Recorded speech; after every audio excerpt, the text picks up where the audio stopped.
Hay 19 grados en la calle, está nublado en Palermo, hay gente en la vereda. A propósito de que nos visitó por un rato Cristina Kirchner, que está acá en el estudio. Hola, Cristina. ¿Cómo estás, Beto? Buen día. Bueno, raro el ingreso a la radio, porque vino compuesto de una cosa especial, ¿no? Sí, así es. La verdad que surprise. Llego aquí y me encuentro con un allanamiento con carro de la gendarmería, policía de la ciudad más adelante. ¿Puedo decir que el título va a ser Allanaron el grupo Inhalo mientras llegó Cristina? Y no, ¿qué te parece? No estamos seguros que termine esta nota. Técnicamente hablando, podría entrar un gendarme y decir, se cortó el aire. Basta, señora, se cortó el aire.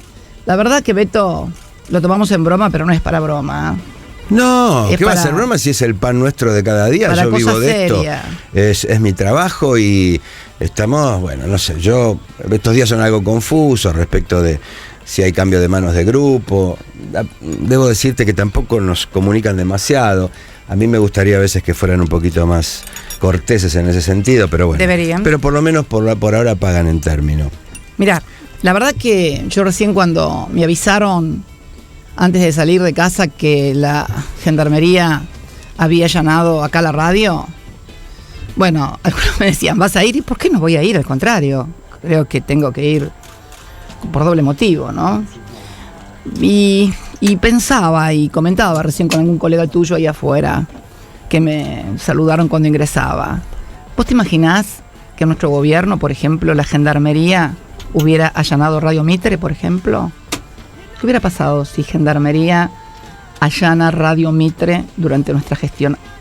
Mirá, probablemente en el Congreso hasta los propios nos hubieran pedido explicaciones y nos hubieran criticado. Sin embargo, y es una pena, te digo, porque Gendarmería era una fuerza con prestigio, con cariño, inclusive en algunos lugares, y la verdad que el rol que la están sometiendo de fuerza de choque del gobierno, vos fíjate lo que pasó hace 2 o 3 días en la Universidad de Rosario, entraron al campus universitario, lo que pasó... Bueno, está cuestionado hoy por el caso Maldonado. Bueno, el caso de Santiago, que es el caso, digamos, que bueno, que ya está reclamando el mundo por Santiago, y que es incuestionable y que es además ya inocultable, que es un argentino, un ciudadano que desapareció después de un operativo judicial ordenado por un juez y que participó Gendarmería. Esto creo que seguir negándolo es como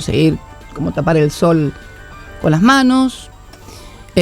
Ayer conocimos las declaraciones del Alto Comisionado de Naciones Unidas pidiendo que por favor investiguen y que la Gendarmería dé respuesta sobre esto. Ya no es una cuestión ni de la familia ni de los organismos de derechos humanos, es de organismos multilaterales y del Alto Comisionado de Naciones Unidas, que es una figura muy respetada en todo el mundo. Así que es una pena porque... Igual el gendarme es un muchacho con una formación. Nunca se vio esto en democracia. Nunca se vio esto en democracia. En democracia, te juro, nunca se vio. Nunca.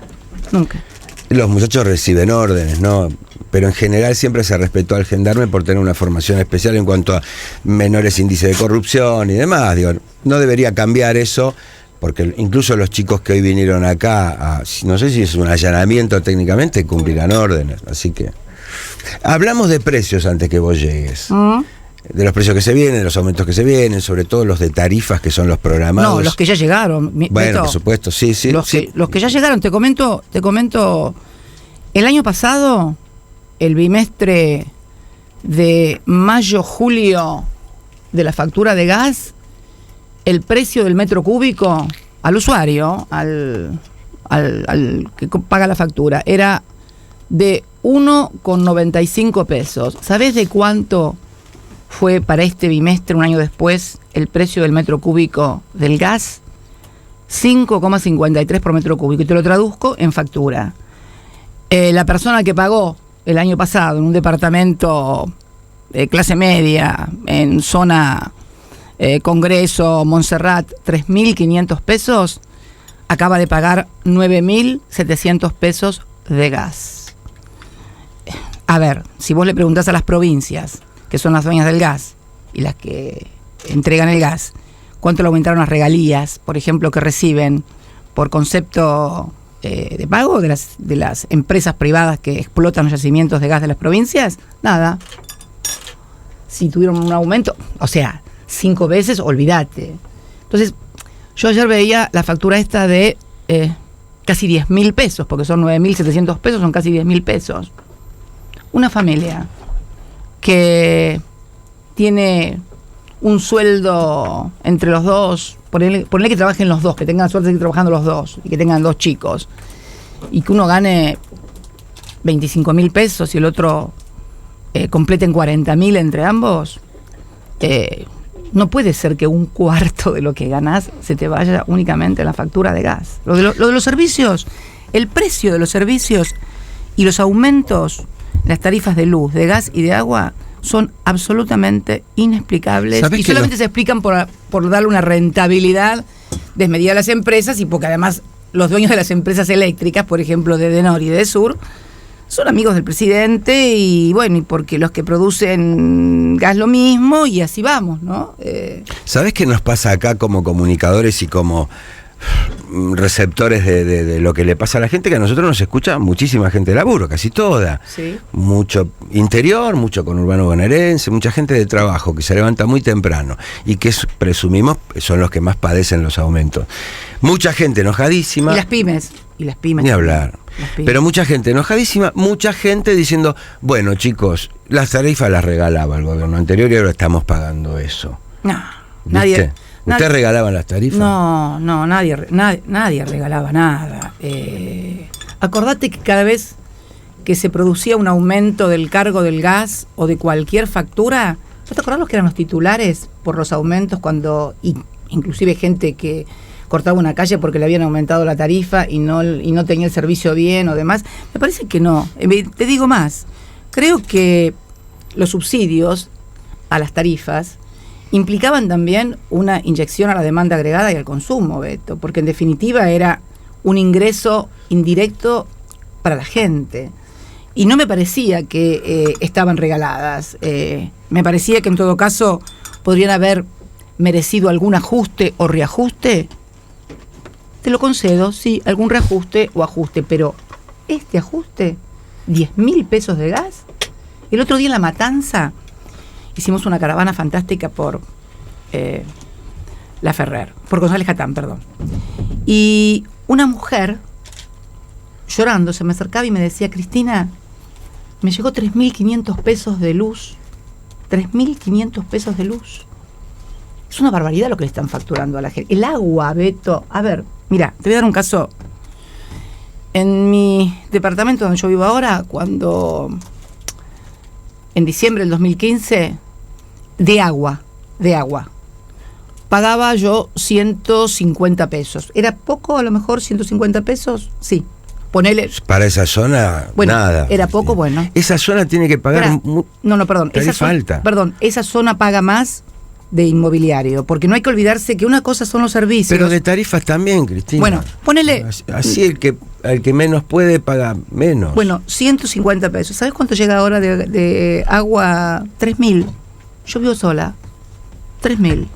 Está bien, supongamos que vive una familia, digamos, no lo puede abordar. 3.000. De cualquier manera, a ver, en todo el mundo los servicios, Beto, no son por el lugar donde vivís, sino por lo que gastás. Porque si vos estás con una campaña de que cuide el agua, tenés que cuidar el agua, vivas en Recoleta o vivas en Constitución. Esto me parece que es así. O sea, el gas es un servicio. Si yo por ahí soy una persona cuidadosa con el consumo del gas y hay otra que no lo es, de repente me parece que el hecho de tu ubicación en el barrio tiene que ver, por ejemplo, con el impuesto inmobiliario. Obviamente, si vos vivís en un barrio como Recoleta, tenés que tener un impuesto inmobiliario alto porque tenés servicios, acceso, etcétera, etcétera. Pero me parece que en el tema de los servicios hay un aumento brutal, impagable para muchos. De hecho, han fraccionado la factura del gas en cuotas. Beto, en este país estamos acostumbrados a las cuotas para el auto, para la casa, para el, no sé, la heladera, el lavarropa, pero pagar la cuota de pagar en cuotas la factura de gas. Hay una inflación de las góndolas, de los negocios, que parte de algunos empresarios formadores de precios que no la pudo domar ni Moreno ni el actual gobierno, que uno puede pensar que es genética. Somos así, somos de salir a comprar lo que aumenta. Toda la vida nos dijeron, los alemanes aumentan el arroz y no lo compran, ¿viste? Pero acá parece que vamos en sentido contrario. Esa ponerle que es genética y no pudo ni Moreno y no está pudiendo el actual equipo económico. La gestión que parte a veces del Estado, que es un aumento de tarifa programado y demás, uno piensa que se podía graduar un poquito más y sobre todo no ahorcar tanto al que menos puede. Ustedes van, los veo de caravana y hay muchísima gente. Va la gente de Cambiemos a los timbreos y también responde mucha gente. De hecho, las encuestas te dan ahí todavía con Bullrich como muy parejos. Incluso en la provincia de Buenos Aires, que es un lugar que se supone más está padeciendo los recortes, el ajuste y demás, ¿no? Mira, Beto, si vos analizás los resultados de las PASO, de cada 3 bonaerenses, 2 se manifestaron en contra de estas políticas, claramente. Lo que sucede es que la oposición está dividida. Entonces, obviamente, el gobierno que hace de la división todo un leitmotiv, sea política, sea de fractura social, sea, no sé, de dividir la matanza, por ejemplo, hace toda una política de división. Yo pienso porque tal vez con el concepto de dividir y reinarás, cuando lo que se trata no es de reinar, sino de gobernar, me parece, ¿no? Entonces, creo que allí radica el problema.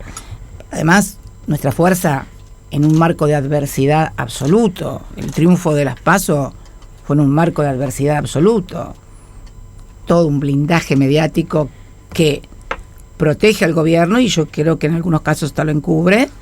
Y después es la fuerza de choque, en muchos casos, también contra nosotros, evidentemente, demonizados, estigmatizados. ¿Seguiste el caso Navarro? Sin recursos. ¿Cómo? ¿Seguiste el caso Navarro? El caso ¿Te interesó el tema de Roberto Navarro? Siempre me interesa todo lo que sea persecución, censura y acallar voces. Creo que no es bueno.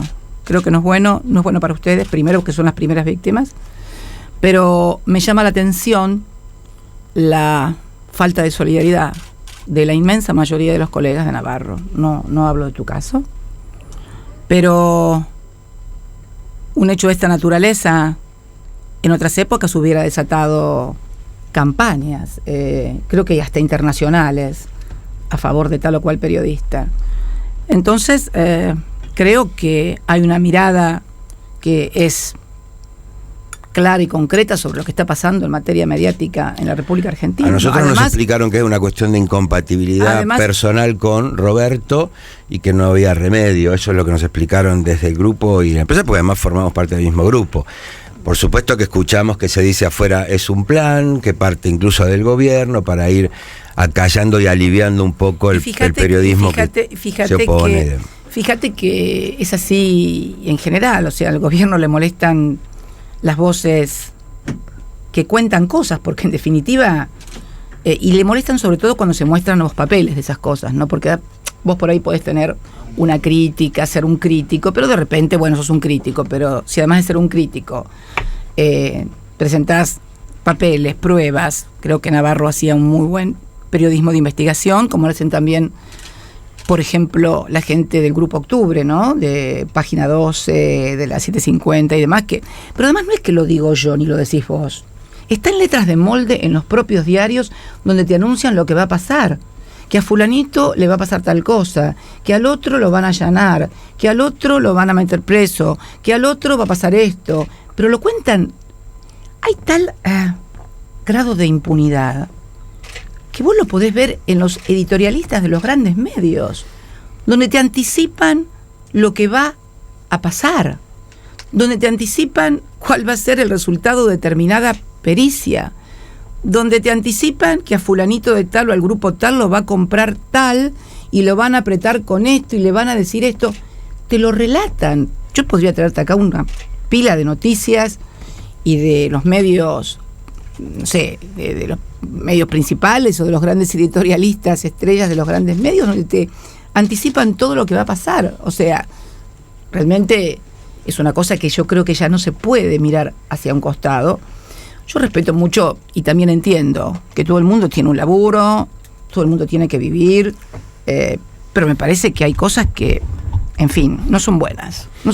Y creo que en el caso de Roberto fue una cosa muy sentida por una parte importante de la sociedad. Porque además, ¿sabes qué, Beto? Lo que yo pienso, que también la sociedad necesita, por ahí, cuando vienen estas etapas, un lugar en donde sentirse reflejado, en donde sentir que se puede escuchar algo diferente. Creo que la sociedad, creo que además el sistema democrático también necesita la oxigenación de la diferencia y del disenso. Porque sí, ustedes tuvieron una cosa también muy torpe con los medios, que además les salió carísimo y no les sirvió para nada.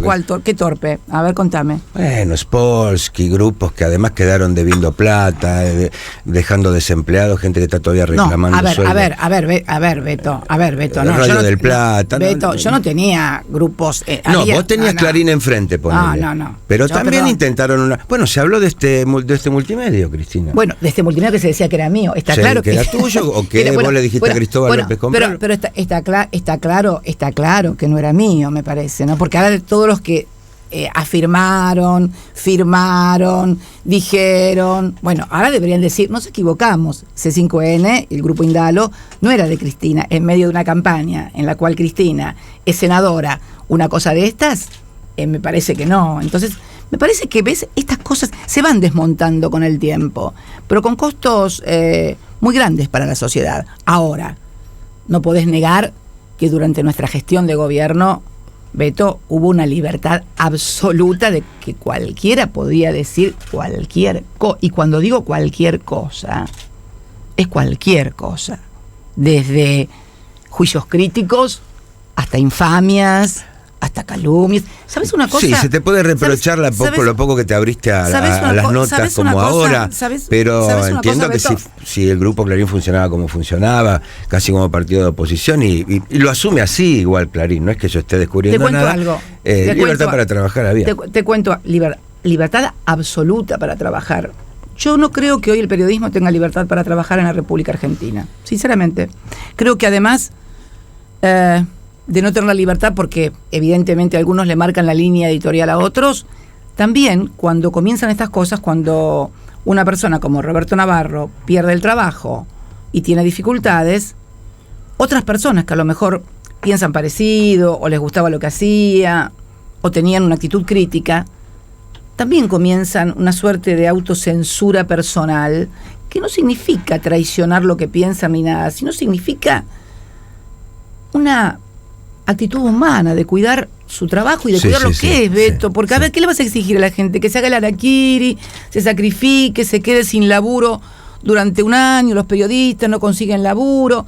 Entonces el tipo, cuando ve lo que le pasa a uno que critica al gobierno, dice, pucha, yo tengo que decir hoy tal cosa, me enteré de tal otra, o me dijo tal...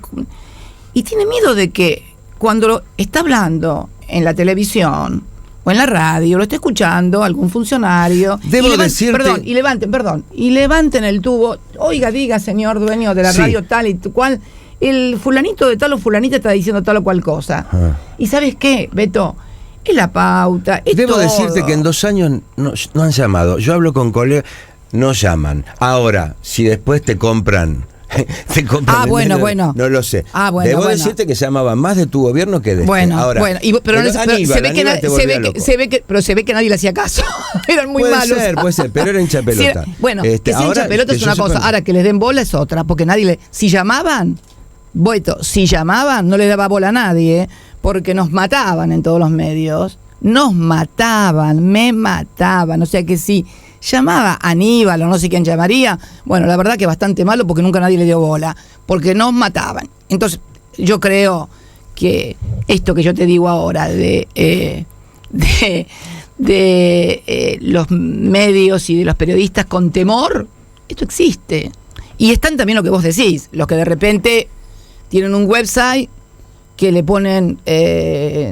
no sé, 1 millón de pesos y entran 25 tipos por día al website, ¿viste? Entonces tenés de todo. Tenés de los que pueden, de los que tienen convicciones, de los que no son tantas las convicciones sino son otras las razones, y tenés los tipos Y las minas que por ahí se asustan y tienen que garpar la olla, tienen que pagar la factura, tienen que pagar el débito, tienen que pagar el auto, tienen que pagar la casa. Y bueno, y si esto no fuera así, Beto, no hubieran pasado las cosas que pasaron en la Argentina, mucho peores en épocas muy duras. Entonces creo sinceramente que sin justificar, porque también están los casos de periodistas que valientemente siguen sosteniendo sus puntos de vista, sus convicciones, y vaya mi aliento para todos ellos.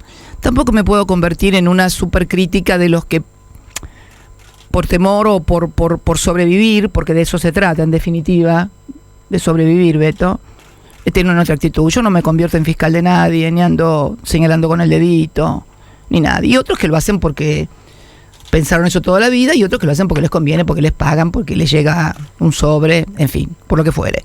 Parece que es malo generalizar, es bueno analizar. Es muy malo generalizar y es muy bueno analizar para ver que no todos son iguales, que no todas las actitudes son condenables y que muchas son, si no justificables, por lo menos entendibles. Porque no se trata de justificar tampoco, sino de entender, ¿no? De comprender. Quiero detenerme un minuto en esto, que para mí es clave. Digo, no se le puede negar a tu gestión un brusco descenso de la desocupación respecto de cómo había, pero ni siquiera del 2003, fue gradual y fue siempre descendiendo. En los últimos tiempos se complicó un poquito. No, en los últimos tiempos no te olvides que, no te olvides, Beto, pues es que todo el mundo obvia un detalle que no es menor. El mundo en el 2008 cambió, Beto. Se cayó el mundo con Lehman Brothers. Hubo una crisis. Acá tuvimos el conflicto con las patronales rurales, pero en el mundo, en septiembre, Lehman Brothers se cayó y el mundo aún no se ha recuperado. El mundo sigue crujiendo, Beto. ¿Viste lo que está pasando en España, por ejemplo? Sí. Lo de España, por ejemplo, el PP, el Partido Popular de España, se la pasó hablando de lo que pasaba en Venezuela, de la represión, de esto, del otro, de pim. ¿Viste lo que pasó el domingo en Cataluña? Sí. Cuando los guardias civiles con pasamontañas agarraban a mujeres y las revoleaban. Hablé con Serrat ayer. Los revoleaban por la escalera. A mí te digo, la verdad es que y hoy están mandando el ejército, Beto, a Barcelona. Están mandando el ejército. Y se quieren independizar. Bueno, pero yo lo que quería era, independientemente de lo que mucha gente reconoció fueron logros de tu gestión, de hecho perdieron por 1,5 puntos. Eso es. Iba al mismo tiempo creciendo una cosa emocional, extra incluso, te diría, prosperidad económica o no, cómo le fuera de bien o mal a cada uno, que tenía que ver con tu figura, con el kirchnerismo en general. Esto es, el yegua, que a vos te consta, que lo escuchaste tantas veces, y otras cosas, que vos hiciste autocrítica el otro día del tonito que usaste en algunas cadenas, y sobre todo del kirchnerismo se pelea con todo. Se peleó con el campo, se peleó con Clarín, se pelea con los medios, se peleó con Massa. Entonces vamos por parte. Ahí haces una enumeración. Me parece que no es que el kirchnerismo o el peronismo o Cristina o quien quiera se pelea con todos. Me parece que nuestro gobierno fue un gobierno que enfrentó a los que se creen dueños del país, Beto. Se creen dueños del país. Clarín, vamos a hablar en serio un poquito de esto, porque parece que de repente cuando vos haces esas enumeraciones como que yo me peleé con el señor de enfrente, con la verdulera, con el roticero. No fue ni con la verdulera, ni con el roticero. Fue con los que se creen dueños del país. ¿Vos te acordás lo que fue el conflicto con las patronales rurales? ¿Vos viste que acá se critican los cortes de ruta, o los cortes de calle, o los piquetes? ¿Vos sabés que nunca hubo en la historia de la Argentina un nivel de cortes de rutas que provocó desabastecimiento en los supermercados de la población como el que llevaron adelante las cámaras patronales rurales, apoyadas por todos los mismos medios que hoy piden que si un piquetero, si un vecino corta la calle, lo metan preso? Fue brutal, porque además se creen los dueños del país. Su voz paradigmática es la tribuna de doctrina, como yo digo, no La Nación. Y de repente Clarín también, el grupo hegemónico, se sienten dueños del país y de que, a ver, el hecho de lo que corría, que no hay gobierno que pueda aguantar 4 tapas o 10 tapas seguidas de Clarín porque se cae. Nosotros, nuestro gobierno, sobre todo mis 2 gobiernos, bancamos 8 años de tapas diciendo cualquier cosa. Y además, enfrentándonos con los que se han creído dueños de la Argentina. ¿Vos te crees que, por ejemplo, recuperar la administración de los recursos de los trabajadores, las AFJP, es gratis? Esa guita, Beto, que sirvió para que los jubilados tuvieran movilidad jubilatoria, para la inclusión de gente a la que no le habían hecho los aportes y que había trabajado toda la vida, para las amas de casa. Esa guita la manejaban las empresas. Esa guita se la prestaban las empresas, mientras el Estado pagaba más del 60% de las jubilaciones, era solamente para un sector de la sociedad, el que tenía jubilaciones más altas, y esa plata se la autoprestaban las empresas a tasas bajísimas. ¿Y vos qué te crees? ¿Que hacer esas cosas, recuperar esas cosas, es gratis para una dirigente política, para un espacio político? No es gratis. El Perón, que escribió Conducción Política, te hubiera guiñado un ojo y hubiera dicho: qué poco pragmatismo. ¿Te parece? No le diga a los del campo, este es el paro de la abundancia. Dígale, el campo es próspero y después veo que, ¿no? ¿Qué Perón decís vos? ¿El que se peleó con la iglesia, por ejemplo? No, ¿en qué año? Me encanta porque... No, porque de grande el tipo aprendió que se tiene que negociar, incluso con gente que tiene intereses totalmente absolutamente, opuestos, claro, ¿no? pero el problema es este. Articular, negociar, es un instrumento de todo gobierno, claro que sí. El problema es cuando te quieren imponer.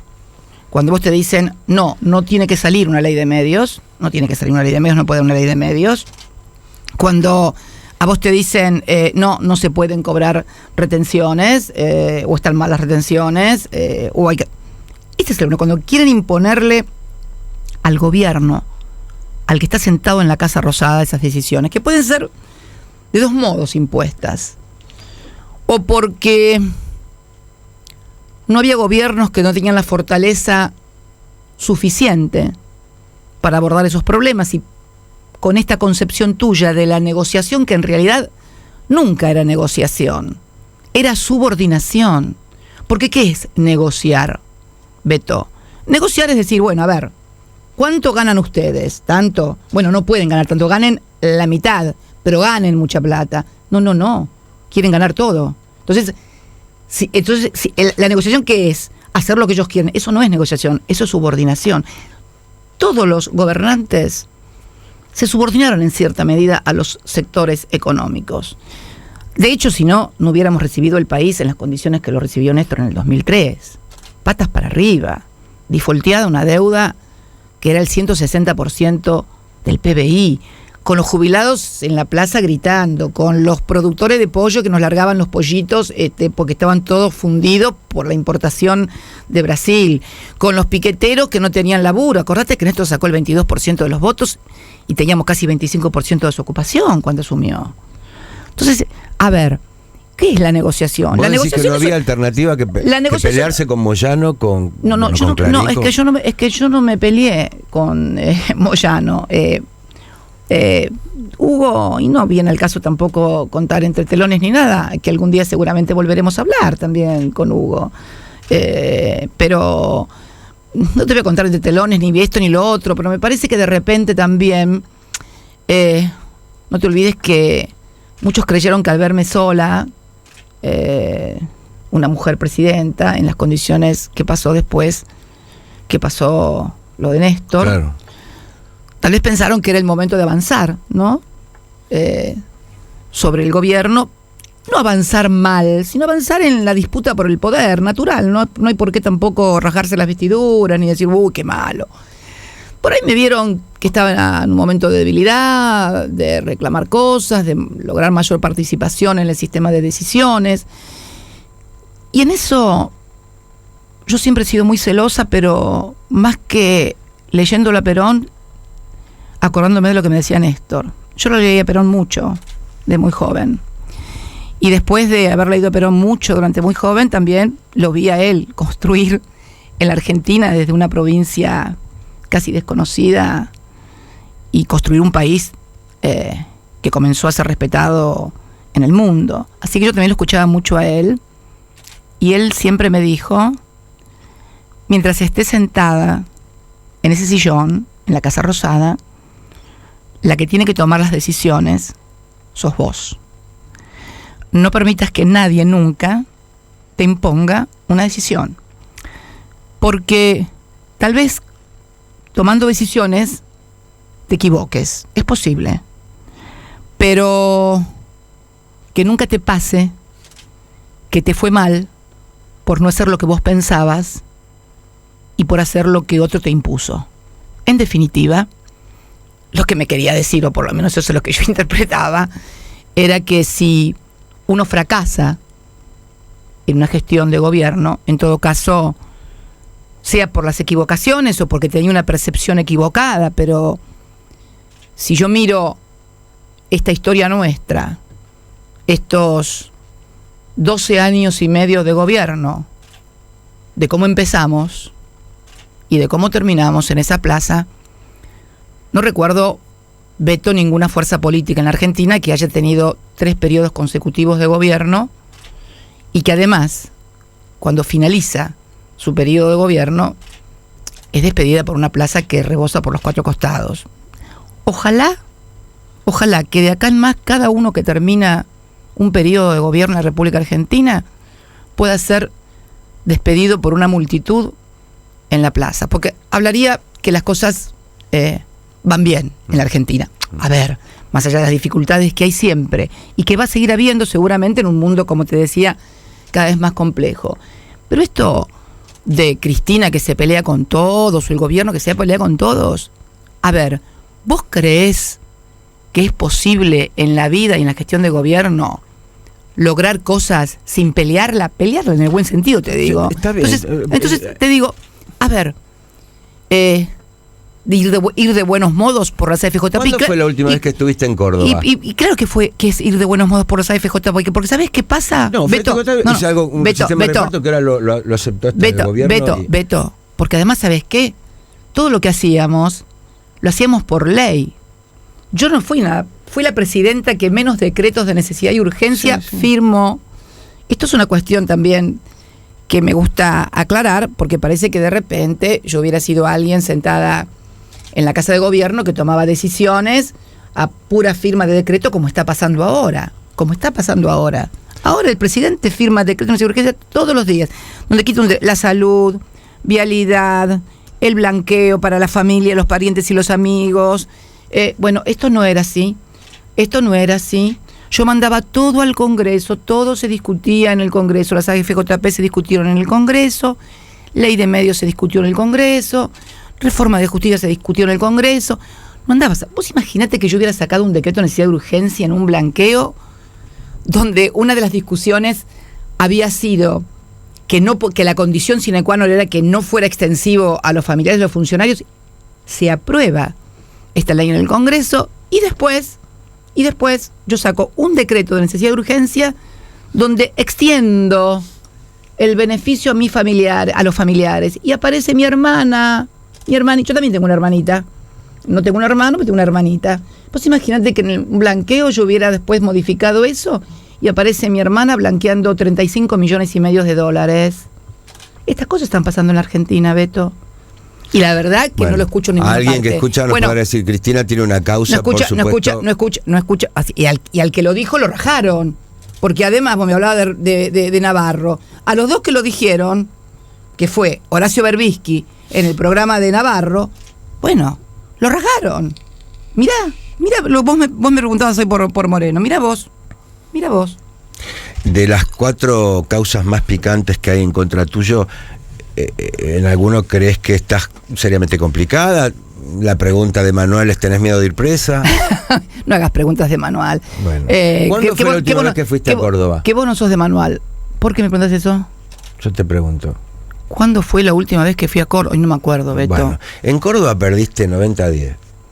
Mira, en Córdoba... ¿No tenés gente? Bueno, tenías gente perdón, con un mapita. Perdón, no perdí. No, para. ¿Cómo no vas a Cosquín un día? Si vos sabés que en Córdoba estás perdiendo 90. Eso es política también. Pero, ¿cómo en Córdoba no ve? ¿De cuándo me estás hablando? ¿De ahora? La última elección en Córdoba fue... No, pero en Córdoba, a ver, Córdoba fue Unidad Ciudadana, un compañero, pero nada, yo no fui en Córdoba de candidata, no, Beto. Ya sé, pero yo no soy candidata en Córdoba, Beto, no entendía. Me refiero a que vos viniste... No entendía por qué me decías lo de Córdoba. Sin el chip de la seducción a la hora, cuando estás en el poder. ¿Cómo? ¿Qué es eso del chip de la seducción? A ver, explícame. Sí, digo, esta cosa de Perón, de persuadir, de convencer, de atraer. Vos hoy dicen, Cristina tiene el 33%, pero no va a sumar ni nadie de la familia. Pero se trata de que vos convenzas al 60 y pico que no te quiere. Beto, ¿o no? No, el 100% imposible. Por eso, pero digo, a mucha gente que... 100% es imposible. Hay gente nunca. que aprueba a muerte, tenés mucho millennial que te sigue, mucho pibito. Yo creo, te vuelvo a repetir, Beto, lo que te decía al principio. A ver, en las condiciones de adversidad con las que nosotros enfrentamos las PASO, haber ganado las PASO fue casi una hazaña titánica democrática. Beto, ¿vos no te das cuenta? El gobierno aparece hablando de la cosa, todos juntos, vamos. Pero la task force del gobierno está tercerizada en los medios de comunicación, que son desde las 9 de la mañana hasta las 12 de la noche, hablando en contra de nosotros. O sea, la señora que hace la receta del guiso en el canal Pirulo a las 9 de la mañana, te revuelve y te dice, bueno, póngale 200 gramos de harina, 5 huevos, un poco de sal, le agrega carne y revuelva y le sale fantástico, que le va a salir mucho mejor que cuando estaba Cristina, porque Cristina le revolvía mal, la carne era una porquería, ella gritaba y entonces yo me ponía nerviosa y no podía cocinar bien porque me hablaba por la cadena nacional y yo me ponía muy nerviosa. Por favor, es brutal lo que para está el pasando. stand-up. Pero por favor, sí, ¿no vio cómo era? Y además gritaba, y además esto, y mire cómo se peinaba, y cómo el color, y el pelo, y que se pinta mucho, y que se pinta poco.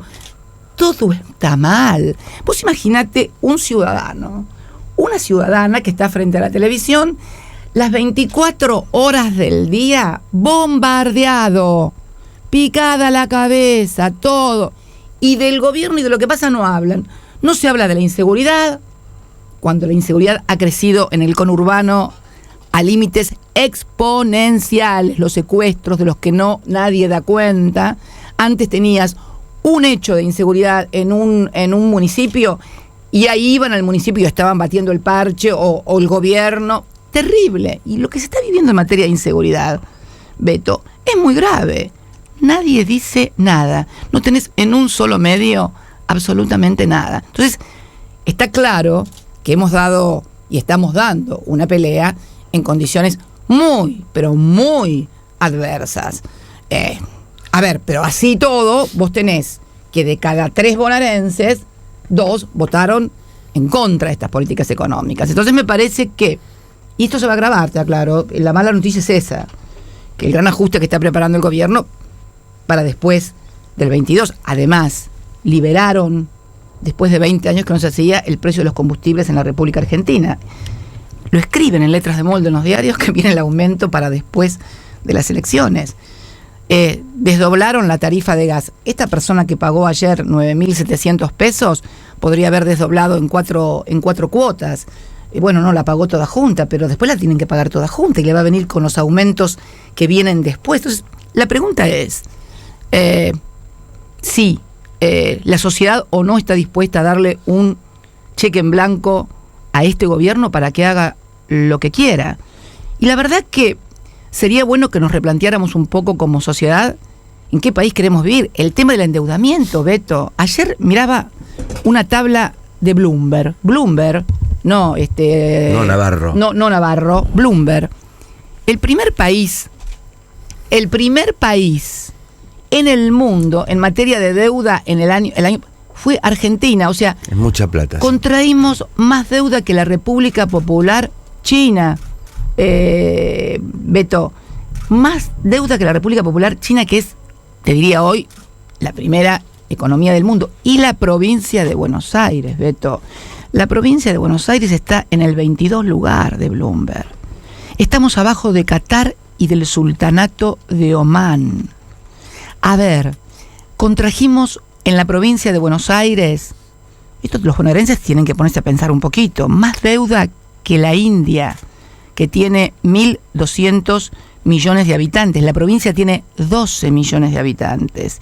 Tiene un nivel de endeudamiento, y el Sultanato de Omán, por ejemplo, para que tengas una idea, o el Estado de Qatar, que nadan en mares de gas y de petróleo, tienen un ingreso per cápita superior a los $60.000, están arribita nada más de la provincia, después viene la provincia en materia de endeudamiento.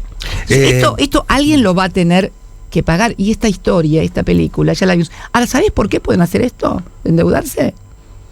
Porque hubo dos giles, primero Néstor Kirchner y después la que te habla, que hicieron del desendeudamiento de la Argentina una política de Estado. Por estos dos giles, el primero, que fue el que renegoció en el 2005 la reestructuración de la deuda, y la que te habla, que lo volvió a renegociar en el 2010. Por ese nivel de endeudamiento que dejamos nosotros, que era bajísimo, 13%, por esos dos giles, los vivos estos, inteligentes, y el mejor equipo de los 50 años, nos está endeudando, no por 50 años, por 100 años nos va a endeudar, y nos vamos a tener que hacer cargo todos. Vos, tus hijos, tus nietos, and company. Escúchame, en el 85, el alfonsinismo, me acuerdo perfectamente, estaba convencido que borraba para siempre de la faz de la tierra el peronismo. Pues aparece Cafiero, y bueno, después más tarde Menem, pero digo, se reconviene. Cosa que entiendo por lo que me cuentan gente de gobierno, desearía algo parecido hoy. El peronismo finalmente, fragmentado en la oposición, aparece ser oposición el peronismo, pero ¿con quién se reconstruye? Si se reconstruye, ¿con qué jóvenes? Y te pido si querés que me des nombre, y no te quiero poner fichas, pero ayer algunos intendentes se reunieron con Pichetto, Menéndez, Nardini, Maggiotti, que los conocés. Sí, claro. ¿Vos le llamaste traidor hijo de puta a Pichetto?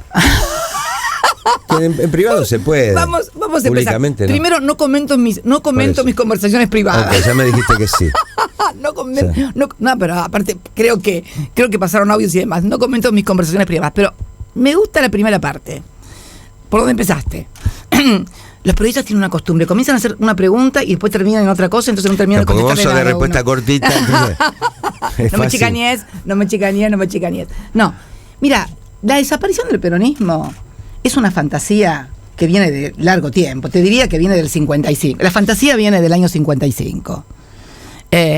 Cuando pensaron que con el tirano prófugo, como le llamaban a Perón, el tirano prófugo, se había acabado el peronismo. Y pasamos por muchas etapas. Las etapas de lo que fueron los fusilamientos, los bombardeos en la Plaza de Mayo, lo que fue la resistencia peronista, Lanusse, que fue uno de los militares más lúcidos que tuvo el ejército argentino después de Perón, creo, el general Lanusse. Esa es mi percepción, por lo menos, ¿no?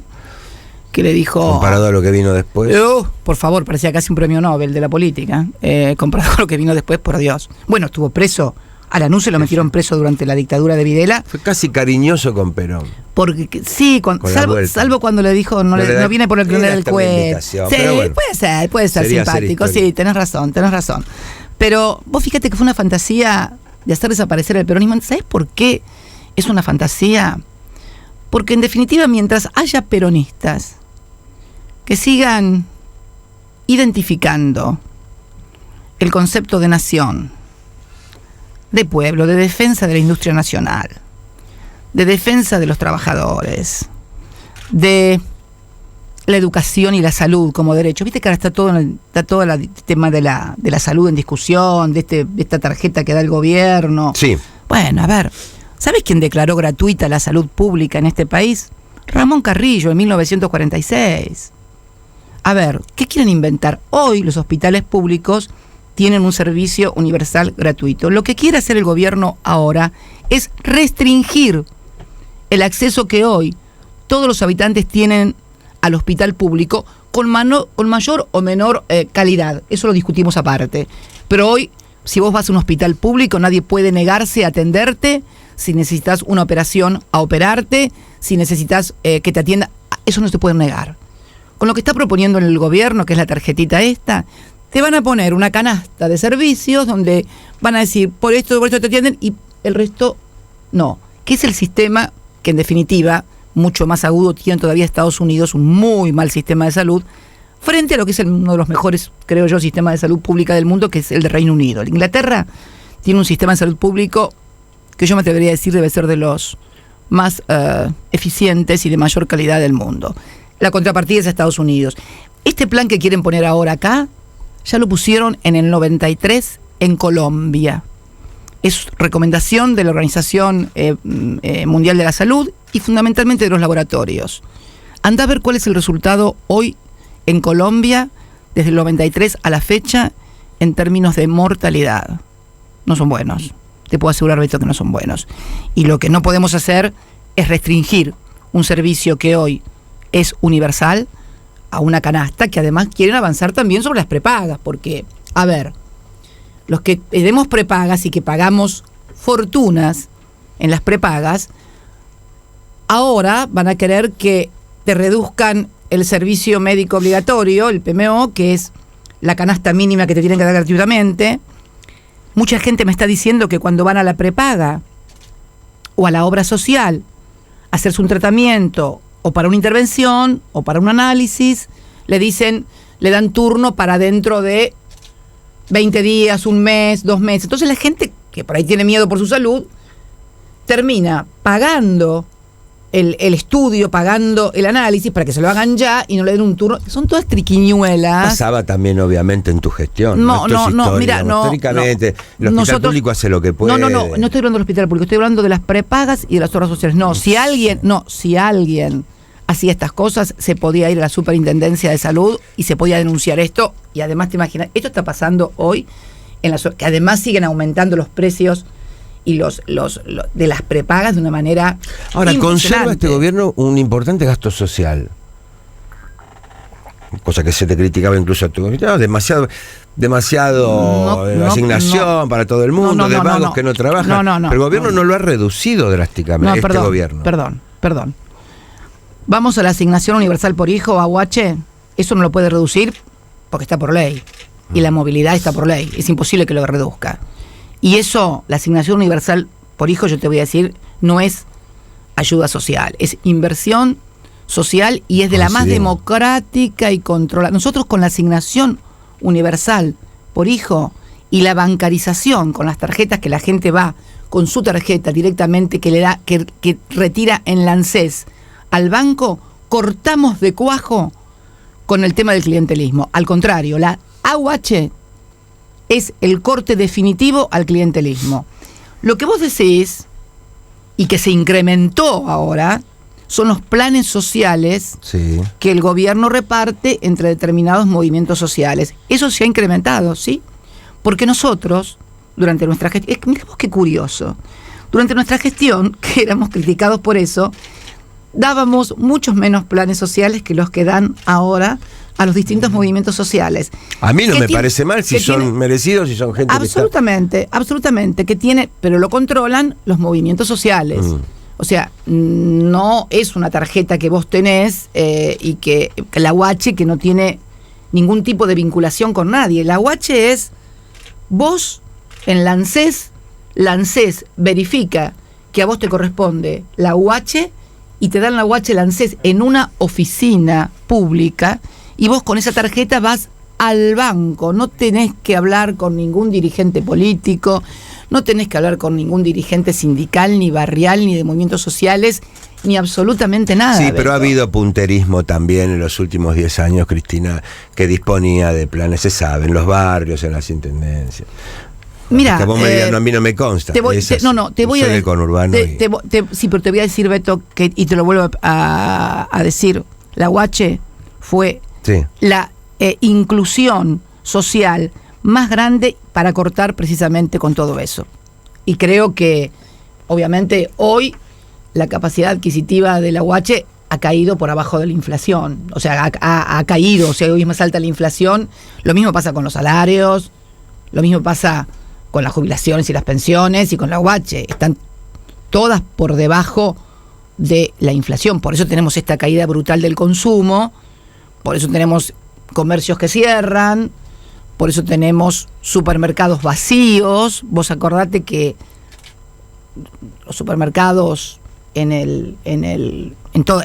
primero, se abrieron supermercados y sucursales de supermercados y de hipermercados como nunca se habían abierto durante nuestra gestión.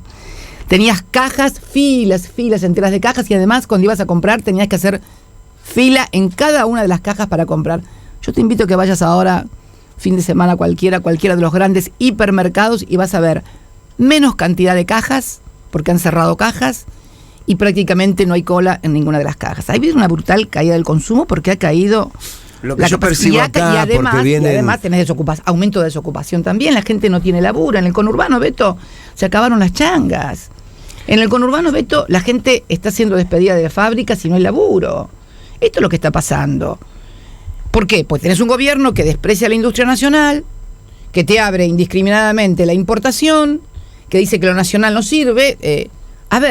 Están trayendo chanchos de Dinamarca, ahora chanchos o cerdos de Estados Unidos, manzanas de Chile. No es los 90, por supuesto, porque los 90 han sido, para mí, casi tan grave como la dictadura en términos de pérdida de vida. No sabremos nunca la cantidad de vida que costó esa apertura espantosa de la economía. Pero bueno, es otra discusión.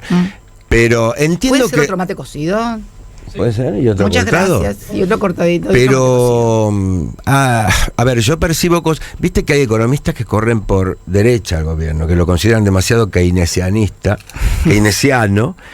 que quisieran que achique un poco el aparato público, los salarios públicos, el gasto social, justamente. Viste que se lo corre según él con la línea Spert, ¿viste? ¿No? No, Spert hace tiempo que no lo escucho porque no coincidimos absolutamente en nada, y creo que es un hombre que sus planes nunca fueron llevados a la práctica y nunca pudo comprobarse el éxito. Es más, esos planes se aplicaron, no sé, durante la dictadura, y mira cómo no fue. Pero no importa, no quiero entrar en polémica. ¿Quién te acompaña en esta? Ya sabemos, la lista, ¿no? Extra muchachos y chicas que aparecen ahí en la boleta. En este momento, que si son gente de mi confianza, quiero que si yo voy a ayudar a reconstruir el peronismo, a volver a armarlo, estén. Si querés, si no... No. Mira, después de la radio, me voy a Avellaneda. Hay la Universidad Nacional de Avellaneda organizó un congreso de economistas, ¿no? Que voy a clausurar ese congreso, voy a hablar, entre ellos va a estar, por ejemplo, Eduardo Basualdo, que es un economista. Estoy leyendo un libro de él, ahora que espero terminarlo pronto, Endeudar y Fugar, que te lo recomiendo, Beto, Endeudar y Fugar, me lo mandó Eduardo y me lo dedicó, que describe el proceso de endeudamiento en la Argentina que comenzó con el golpe del 24 de marzo de 1976, pasa por todo lo que fue la década de los 90, lo que fue el 2001 y también lo que fue nuestro proceso de desendeudamiento. Y habla de esta brutalidad del endeudamiento y de la fuga, de cómo endeudan y fugan. Bueno, vos sabés lo que está pasando ahora. Vos sabés que están entrando muchos dólares, pero no para inversión productiva, sino para especulación financiera. O sea, yo vengo del exterior con millones de dólares, los cambio en pesos. Decía alguien de gobierno el otro día, mucha timba y mucha edificación entre dos o tres socios. Lo pongo en las LEVAX, me pagan el 27% en las LEVAX, y después, cuando vea que esto ya no da para más, como nos pasó en otras etapas, me doy vuelta, cambio los pesos con una tasa que tuve al 27% y compro dólares. Si además tengo el dólar planchado, como lo tiene ahora el gobierno, evidentemente el negocio va a ser formidable. O sea, esto es lo que está pasando en la República Argentina. Ahora, yo pregunto, si un empresario cualquiera tiene que decidir una inversión, no sé, tomar más gente, poner una nueva línea de producción de lo que produce él, cualquiera fuera la cosa que produzca, ve que alguien está pagando el 27% por plata de interés. Además, mira para la calle y no ve a nadie consumiendo. O sea, si vos producís cosas, tenés que tener gente que te las compre, si no, ¿para qué la estás produciendo? Y no tenés gente que la esté comprando. ¿Qué haces con la plata? La pones en LEVAC también. Te pones también vos a especular y a invertir. Ya lo pasamos con la plata dulce en los años de la dictadura. Esto ya se vio. Era Lorenzo Sigot, el ministro de la dictadura, el que apuesta al dólar pierde. Y quedamos con el que te dije al norte. Y le tocó a Alfonsín, en el año 83, agarrar un país con una deuda brutal. Bernardo Grispun intentó Alfonsín mismo, con la figura de Bernardo Grispun, que algún día alguien deberá hacerle justicia a Bernardo Grispun, intentó hacer algo diferente y lo tumbaron. Ahí Eduardo Basualdo, en ese libro, explica el proceso de hiperinflación, la pugna, la pelea que había entre el Banco Mundial y el Fondo Monetario.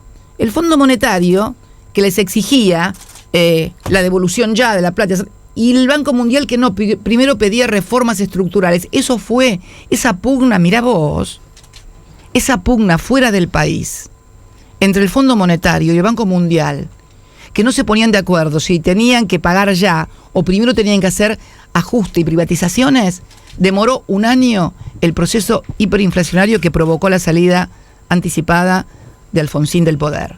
Entonces, es bueno saber estas cosas, porque yo sé que muchas veces gente dice, uy, mira cómo habla, que las cosas que cuenta, qué me importa, qué es aburro, qué aburrida, que esto y que lo otro.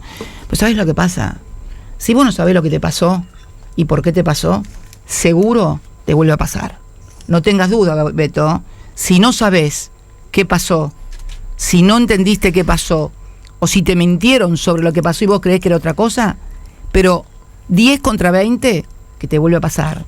Yo no estoy pensando, Cristina, en los que ahora nos escuchan yo, qué aburrida, qué larguera. No puedo no pensar, porque como cabeza de comunicador que tengo, imaginarme a la audiencia, que tenemos una audiencia muy, muy plural, que es soberbia, que ya lo hablamos, y afanaron. Afanaron. Sí, no, se robaron todo. Se robaron todo. Se robaron como todo. Un plan sistemático de 10, 12 años de la política para robar. ¿Cómo? Vos me dirás, bueno, la justicia va a dirimirlo con el tiempo. No, pero me parece que hay dos cosas. El plano de la justicia, como una ciudadana, te puedo decir que absolutamente nadie tiene que estar exento de ser investigado, de ser juzgado.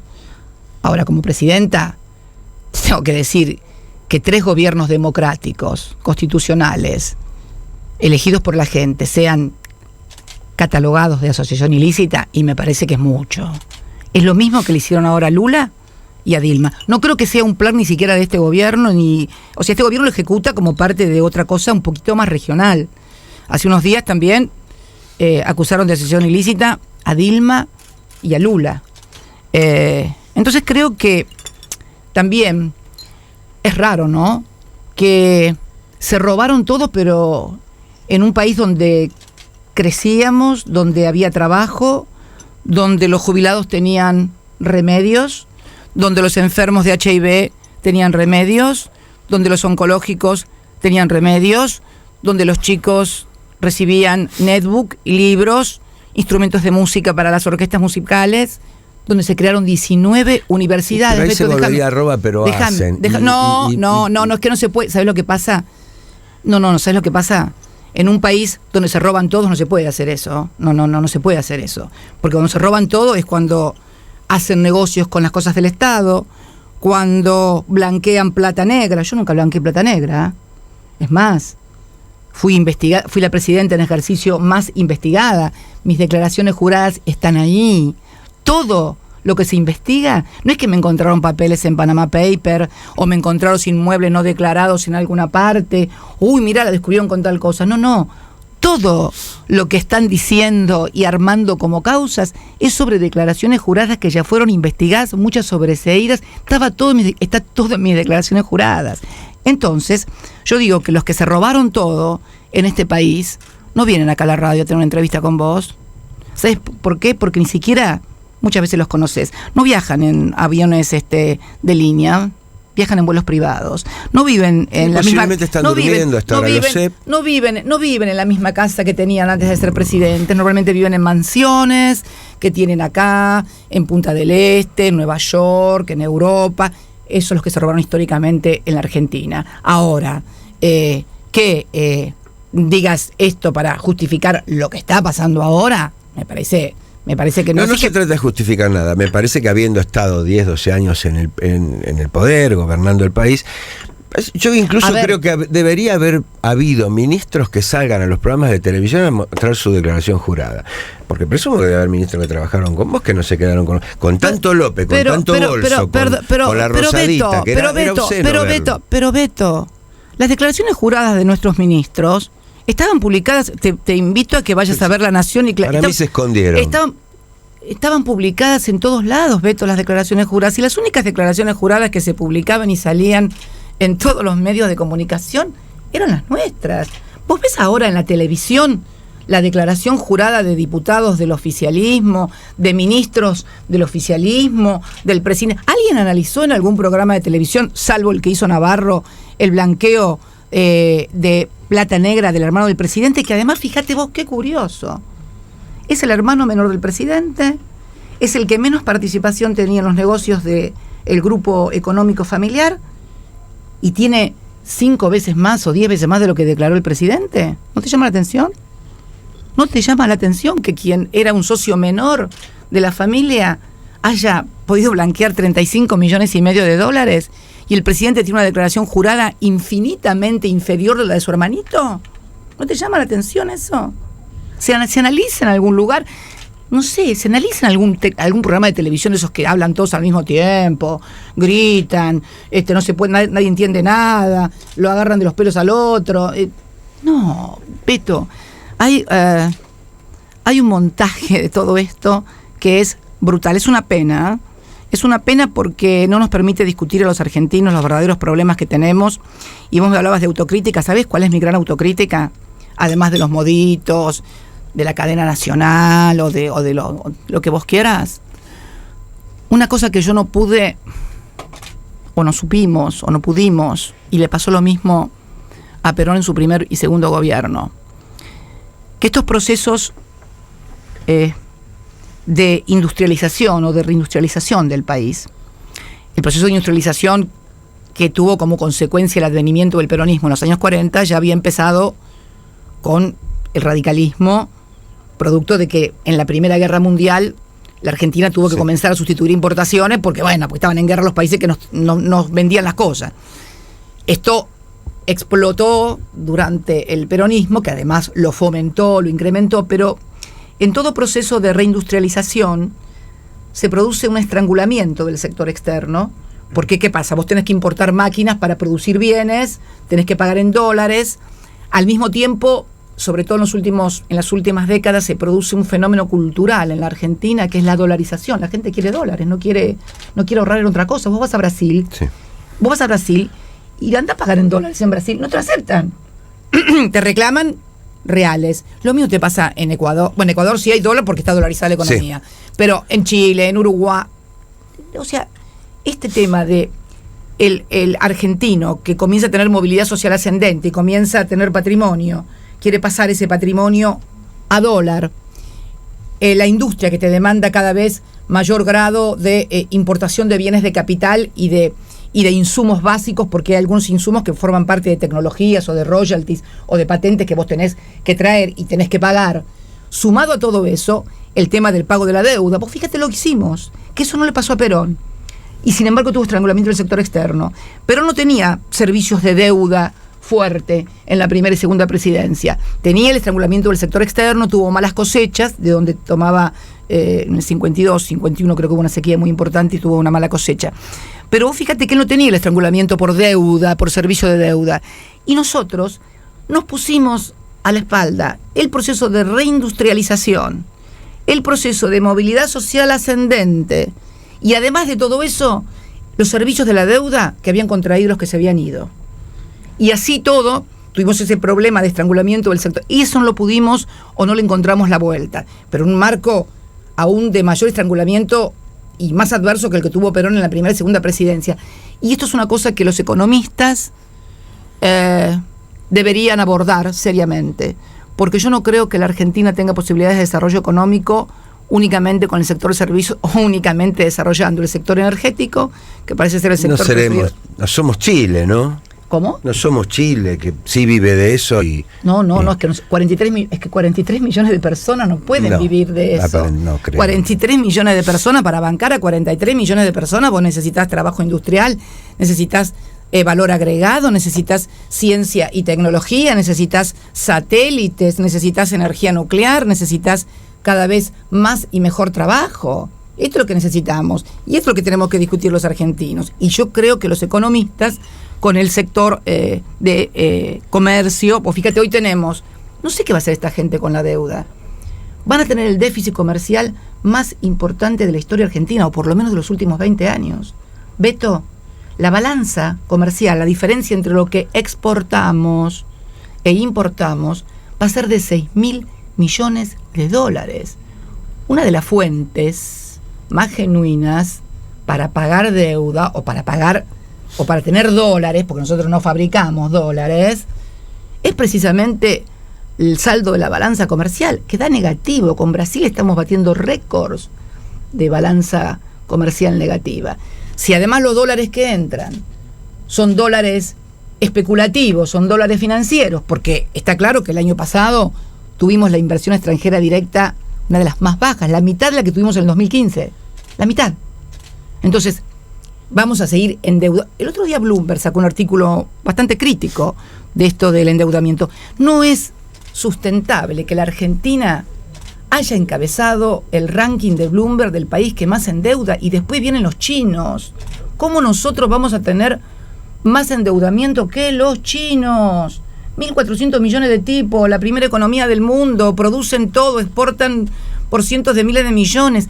¿Cómo puede ser? ¿Cómo puede ser que la provincia de Buenos Aires aparezca como una de las más endeudadas, abajo pegadita a Qatar y al Sultanato de Omán? ¿Cómo es sustentable esto en el tiempo, Beto? Esto no es sustentable en el tiempo. Yo sé que a la gente, bueno, como no le pasa ahora lo de la deuda, pero así nos pasó. Después cuando revienta todo, nadie sabe por qué revienta. Y revienta por estas cosas. Esto no es sostenible en el tiempo. Siguen además rebajando impuestos a los que más tienen y siguen aumentando las tarifas a toda la gente. Te seguís endeudando, abrís las importaciones, decís que la industria nacional es una porquería porque no somos competitivos. Es mentira que no somos competitivos. Es mentira que no somos competitivos.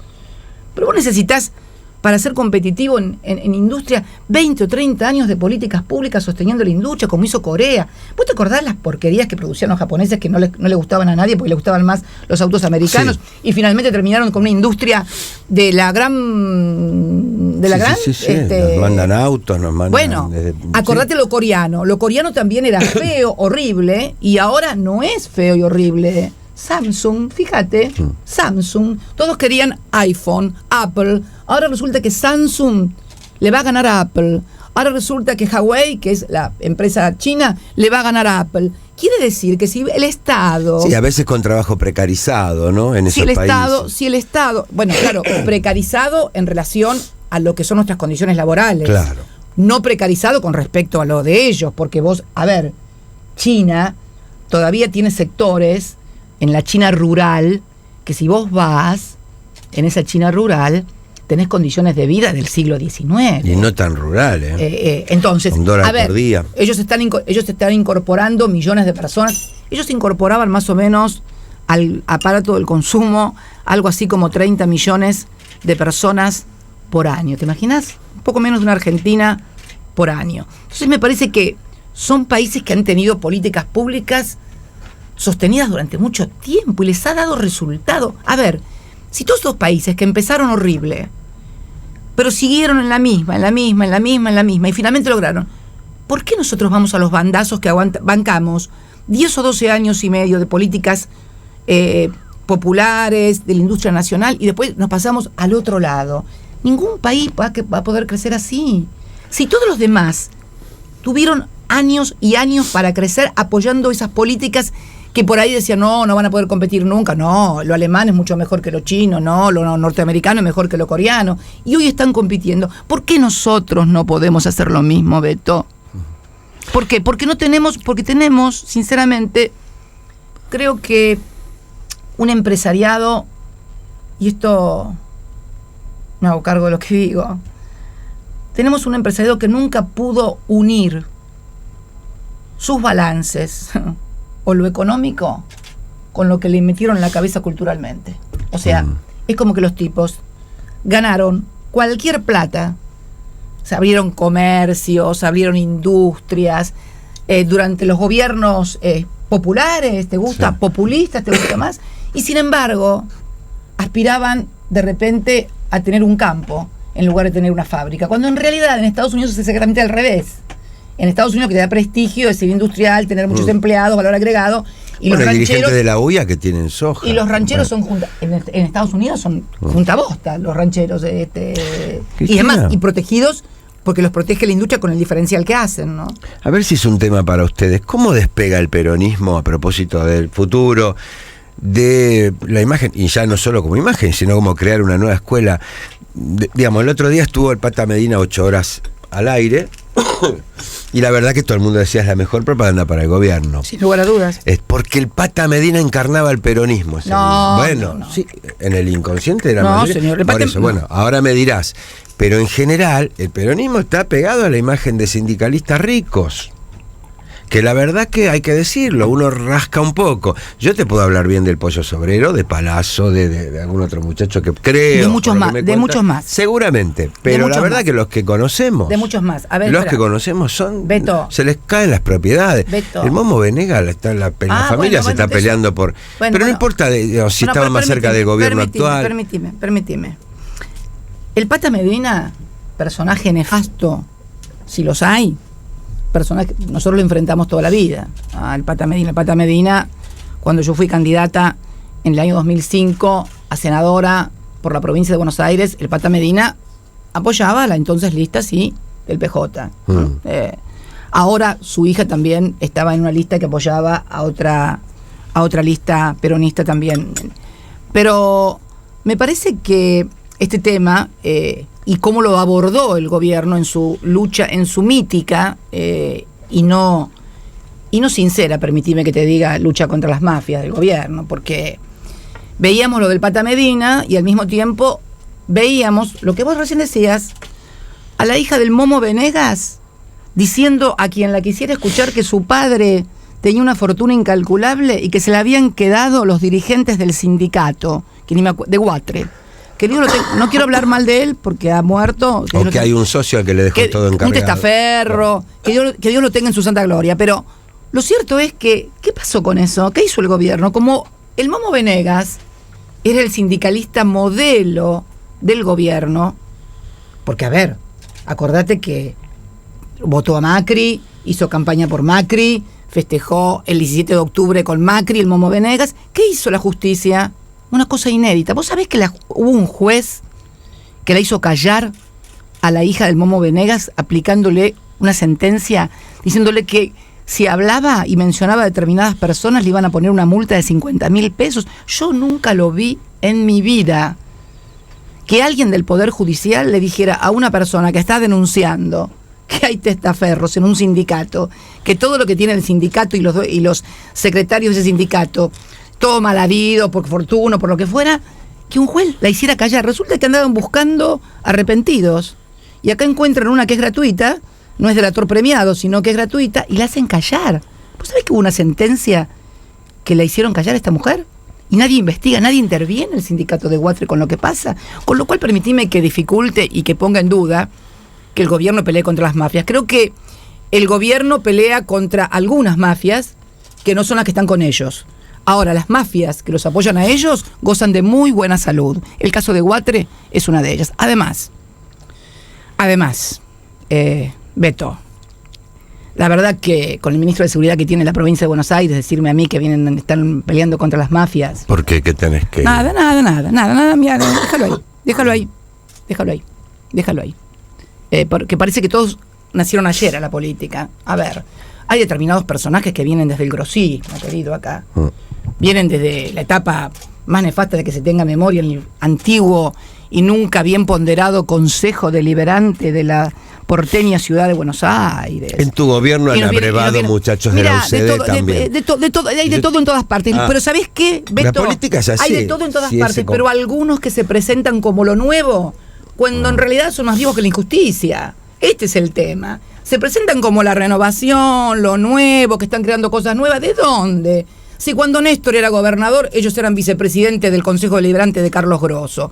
Carlos Grosso, que además era empleado de SOCMA. Toda la vida se dijo que ¿quién había puesto a Carlos Grosso de intendente en la ciudad de Buenos Aires? Entonces, que todo esto se quiera presentar como cosa nueva, la verdad que me parece una tomadura de pelo, y además creo que también me parece que es especular con la mala memoria, o no mala memoria, o con las cosas que la gente se olvida, con todos los problemas que tiene la gente. No se va a andar acordando quién era el vicepresidente del Consejo Deliberante allá por el año 90, cuando Néstor todavía era intendente de Río Gallegos. Fíjate vos, o te encontrás algunos compañeros que por ahí te dicen el pasado, y cuando Néstor llegó al gobierno en el 2003 ya eran funcionarios en los mismos cargos que después continuaron con Néstor, y no los había nombrado Nelson Mandela, los había nombrado Eduardo Duhalde. Entonces yo creo... Hay gente de aquel Consejo Deliberante que no necesitó trabajar más. Yo creo que todos, al momento de hablar, de pontificar en la lucha contra las mafias, de hablar de pasado, presente y futuro, deberían mirar un poquito la historia de cada uno. Es cierto que cuentan con el apoyo y beneplácito de los medios de comunicación, que tapan todo y no dicen nada, que también es una gran ventaja, pero me parece que hoy plantearse como que son lo nuevo, y no, de nuevo no tienen nada, de nuevo no tienen absolutamente nada. Es más, el actual presidente, yo era miembro de la presidenta de la Comisión de Asuntos Constitucionales del Senado de la Nación cuando se le hizo juicio a 2 miembros de la Corte Suprema de la mayoría automática, y una de las causales que había aprobado la Cámara de Diputados para hacerle juicio político era el sobreseimiento que le habían hecho a Mauricio Macri por el contrabando de autos agravado. No era una cosa que se me ocurrió a mí, no, lo había aprobado la Cámara de Diputados por mayoría absoluta. Vos sabés que las causales tienen que ser aprobadas por más de las 2/3 partes. Es más, sí, algunas diputadas que hoy forman parte de esa fuerza también aprobaron esto. Por eso te digo que me parece que como marketing, bien, pero si vas a luchar contra las mafias, ponete a mirar un poquito para los costados. No es una chicana. De la gente detenida que estuvo en tu gestión, no visitas a nadie. A nadie. Es más. Ni Jaime ni Lázaro. Es más. Yo una vez que dejé el gobierno, algunos funcionarios nunca más los volví a ver. Eso, me suena chicana igual, te lo voy a decir. No, porque por ahí me decías, mira, fulano está detenido injustamente. Mira, te voy a decir algo. Vos te imaginás que si hubiera visitado a alguno ya te hubieras enterado, me parece, ¿no? Lo cual tampoco yo voy a visitar gente presa, ¿viste? Bueno. Pero digo, vos podrías decirme, no, acá se le armó una causa injusta, fue un buen funcionario, y ¿por qué no? Te lo diría. Debido, por ejemplo, ¿cómo venís siguiendo el proceso Debido con tantas imputaciones? Mira, yo creo que Debido, como cualquier otro funcionario, tendrá que dar las explicaciones que tendrá que dar en las instancias en que se las requieran. Se te cruza pensar que habría un sistema, que la verdad, los que... A ver, hay un cronograma electoral que coincide con el cronograma judicial. Sí, es evidente que, a ver, empezar determinados juicios en determinada etapa electoral no puede ser visto como una coincidencia. Yo creo que hay una judicialización muy fuerte de la política, y además lo ves que al mismo tiempo que pasa esto, el presidente, por ejemplo, consigue un juez que le dice: usted no tiene nada que ver con Panama Papers porque tenía 22 años, porque no sabía, porque su papá lo puso ahí. Pero mira qué bien. Resulta que tenía 22 años. Aparece en una sociedad offshore, titular de varias sociedades, y no tenía nada que ver porque tenía 22 años. Y resulta ser que mi hija, que tenía 12 años cuando su padre asume como presidente, y que su participación en 2 sociedades en la República Argentina, inscriptas acá, le caben no porque ella, sino porque es la heredera del padre que falleció, es miembro de una asociación ilícita, y que estaba con no sé cuántos más en las offshore de Panamá, que además han causado estragos en el mundo. Renunciaron primeros ministros, el de Islandia, el de Pakistán, Soria, el ministro de Comercio, de Industria de España, que iba a ser el sucesor de Rajoy, tuvo que irse porque apareció en Panama Papers. Y resulta que esto no tiene nada que ver. ¿Vos te das cuenta que no hay poder judicial hoy en la República Argentina? Que el poder judicial, como la gendarmería que vino hoy acá a allanar, es una fuerza de choque que el gobierno utiliza políticamente, y yo creo que está mal, muy mal eso, porque, a ver, le puede servir ahora, pero esto es insostenible también en el tiempo. Y si uno mira la historia de la Argentina, puede comprobarlo fácilmente, Beto.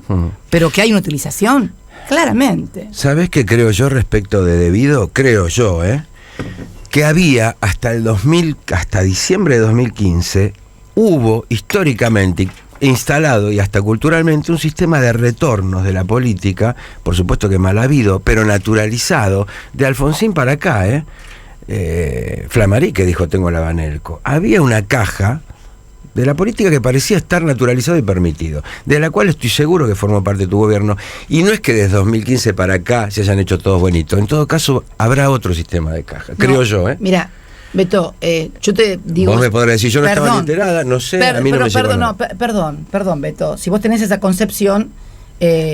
¿quién retornaba? Los mismos empresarios, porque ¿sabés qué pasa? Por supuesto, pero si yo no les estoy liberando de nada. Pero ¿quiénes eran los titulares de las empresas en todo caso? Sí, los que hoy están en... Perdón. El funcionario yo lo voté. Perdón. Y a estos también se los votó. Y hoy son miembros del gobierno. Por supuesto. Entonces, me parece ser que en esta lucha contra la corrupción, me parece que nos falta una pata fundamental, que es el corruptor. Funcionarios corruptos presos, sí, pero ¿cómo puede haber funcionarios corruptos presos y no hay ningún empresario corruptor preso? Coincido. Entonces, a ver, ¿por qué? Porque, a ver, si yo tengo que el principal contratista de obra pública era la empresa que dicen que es del presidente, que era del primo y que ahora se la vendió a Midlin, si Nicolás Caputo era uno de los principales contratistas del Estado y ahora es el dueño de Edesur, de Central Puerto, y además es cónsul general de Singapur, nadie sabe por qué, cosa extraña, está allí. Entonces, ¿por qué? Es como dije el otro día con un colega tuyo. ¿Cómo puede ser posible que el juez que puso preso a José López todavía no haya podido identificar los fajos de los billetes? Pero otra cosa más simple, Beto, el teléfono del funcionario. Esto ocurrió en junio del 2016. Yo, después de que dejé de ser presidenta, nunca más hablé, nunca más lo vi, nunca... El teléfono. ¿Por qué no agarran las líneas de teléfono?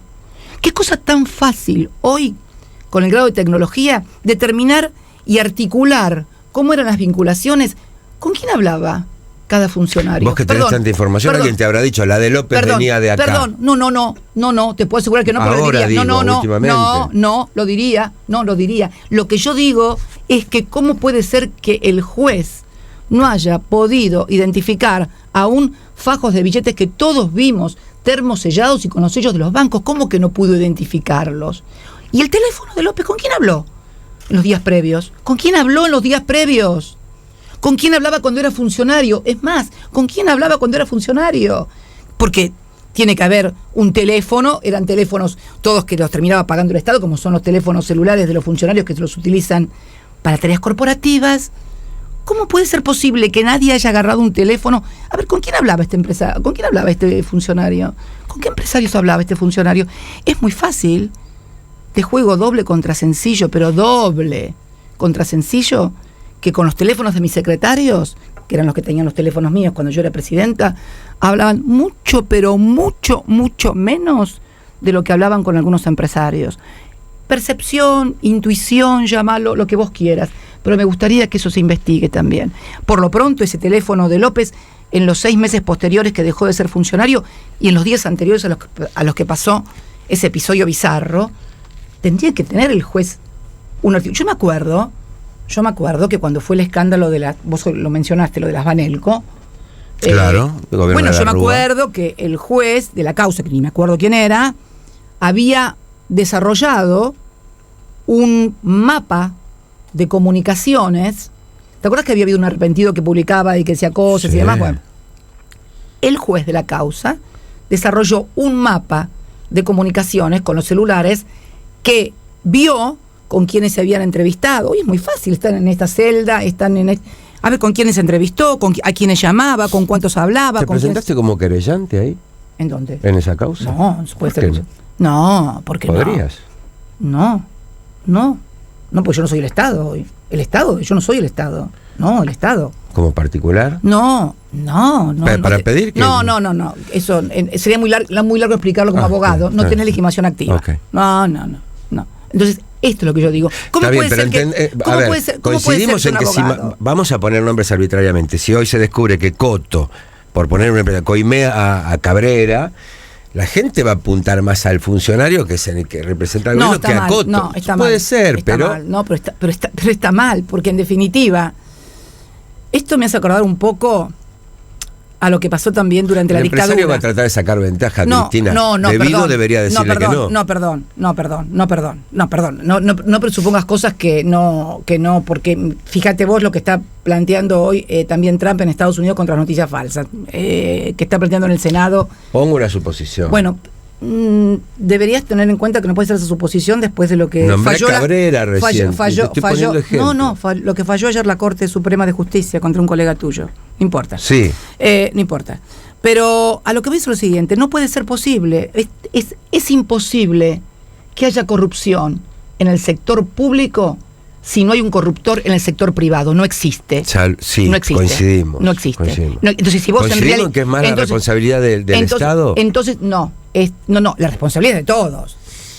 Si no terminamos, si no terminamos de la gente. Si no terminamos como en la época de los militares.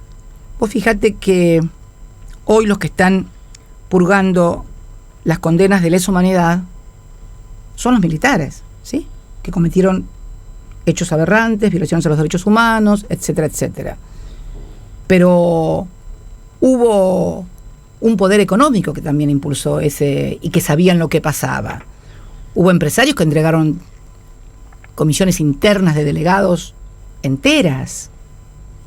Y sin embargo, los únicos que están purgando condenas por lesa humanidad son los que ejecutaron políticas que en definitiva necesitaban esos 30.000 desaparecidos para ser llevadas adelante. Pero fueron las políticas de vaciamiento, de estatización de la deuda de las empresas privadas, que parte de esa deuda, te diría que gran parte de esa deuda que Kirchner reestructura en el 2005, es también de la estatización que Domingo Cavallo hizo en el Banco Central en el 82 antes de irse. Entonces me parece que el tema de la apropiación de los recursos de los argentinos es una apropiación que también se decide a partir de políticas que benefician a vos, y yo empleo el poder del Estado para tomar la decisión de beneficiarte a vos. Cuando Macri quiso condonar la deuda del correo de 70.000 millones de pesos. ¿Qué te parece que es eso? ¿No es un hecho de corrupción querer apropiarse de recursos del Estado por 70.000 pesos que le correspondían al Estado?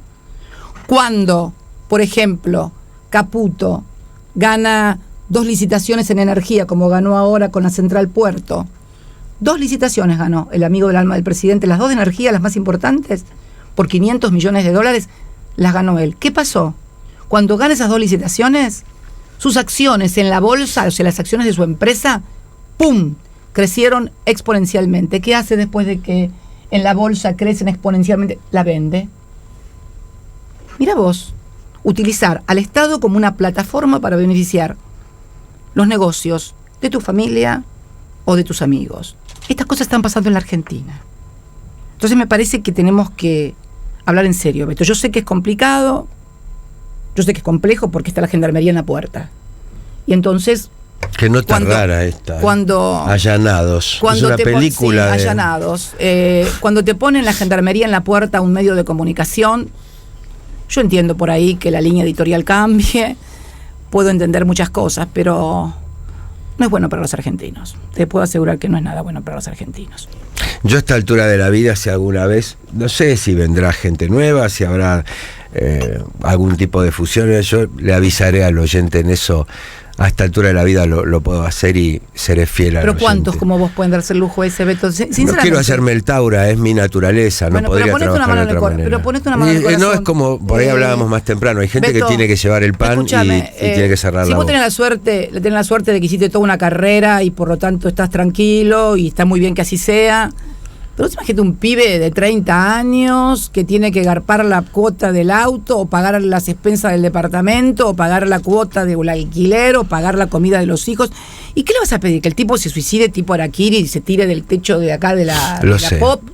Y no. Bueno, pautamos hasta esta hora porque tenías que ir a Avellaneda. ¿Dónde está Santiago? ¿Y hay algún... No hablamos de Santiago Maldonado. Y te lo pone la gente en la calle. Mirá vos, qué hermosa bandera, ¿dónde está Santiago Maldonado? ¿Dónde te parece que está Santiago Maldonado? Ahí te entrevisto yo a vos. Vamos, así terminamos. No, ¿Dónde te parece que está Santiago Maldonado, Beto? Primero, todos queremos que aparezca el pibito, no ya esta cosa que se... Viste, el pibito que le falta a la familia, todo. Yo la otra vez comento que me pareció que había gente que por ahí simpatiza con el gobierno, que le molestaba que se pregunte por Maldonado, porque me lo han dicho a mí. ¿Qué te haces el Che Guevara?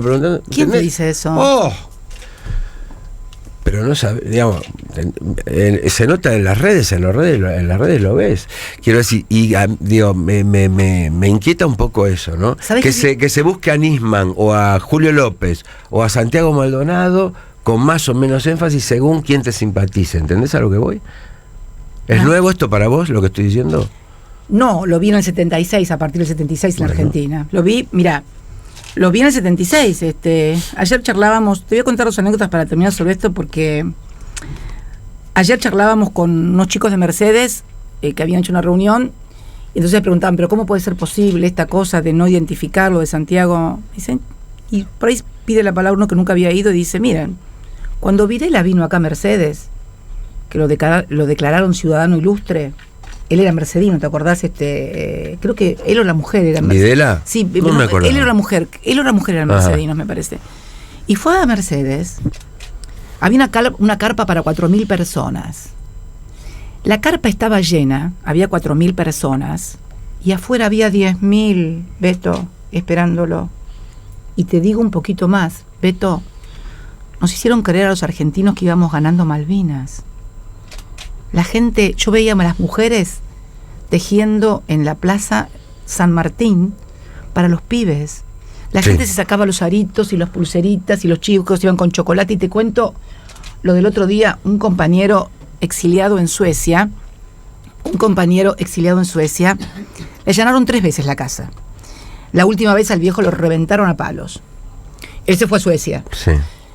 Cuando se pasa lo de Malvinas, lo llama al padre de Suecia y le dice, mira papá, que acá los suecos están diciendo que los ingleses nos van a ganar, nos van a matar, que esto y lo otro. No, dice el padre, mentira, nosotros los vamos a reventar. Y el tipo que había ido a la plaza a verlo a Galtieri, lo habían allanado 3 veces, le habían reventado la casa. Te creo. Y el hijo exiliado en Suecia, Beto. Bueno, y hemos gritado los goles del Mundial 78.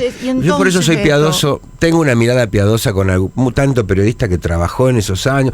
Vos trabajaste en muchos casos había que trabajar, en muchos casos no se sabía. Lo mío es piadoso si no lo sabías. Por eso. Lo mío es piadoso si tenías miedo. Porque también es piadoso si tenías miedo. Miedo es una de las sensaciones más humanas que puede tener cualquier persona. Lo que sí no me banco es que te pares frente a un micrófono, a una cámara de televisión, porque te pusieron plata en un sobre o porque te pagan lo que no corresponde. Hoy decís. Hoy y siempre digo eso. Ah, sí. Hoy y siempre. Bien. Gracias, Cristina. Gracias por Beto. El tiempo. Mucha suerte. Gracias. Y gracias a la gente que vino acá a la vereda, que está esperándote. Vamos, Luchito. Gracias. Gracias.